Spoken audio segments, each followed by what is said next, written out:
Florida Congressman Dan Webster has thrown his hat into the ring to become the next Speaker of the House. He joins us now live. Congressman, what do you make of those comments? And would you be, in pursuing the speakership, promising people things that you can't deliver? No, what I'm promising is a principle-based, member-driven Congress. I believe that's the most important thing.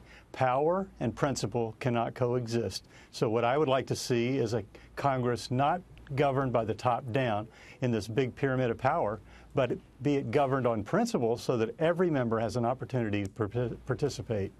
Well, and last time around, you know, you got several votes, and it was a little bit surprising for us who were watching. We didn't know if there was a plan or if it was just something that happened in the spur of the moment. But clearly, there's some of your colleagues who were willing to, you know, stick their necks out and say, this is our guy. I mean, are you going to be able to build the numbers you would need to challenge the Majority Leader McCarthy, who says he's in too?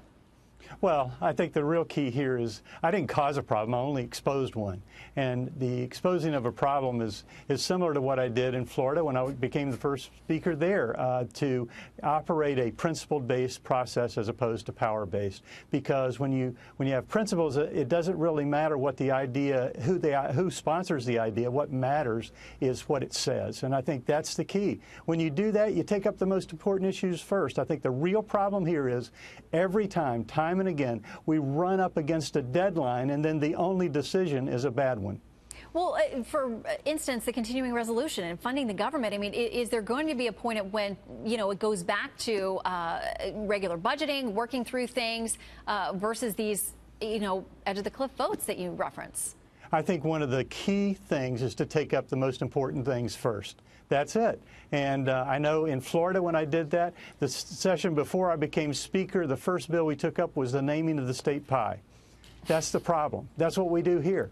And what we need to do is focus on the appropriations, do it first, get it done by, let's say, March 1st, and then move on. And that way you're going to be pushed against a deadline that says the only thing possible is a CR. All right. Well, Congressman, we all love a good pie, but I think we'd all agree that there are much more pressing issues going on the Hill. We'll watch this race. It should be very interesting as it plays out, and we wish you the best in your efforts. Thank you, sir. Great to be on, Shannon. Thanks a lot.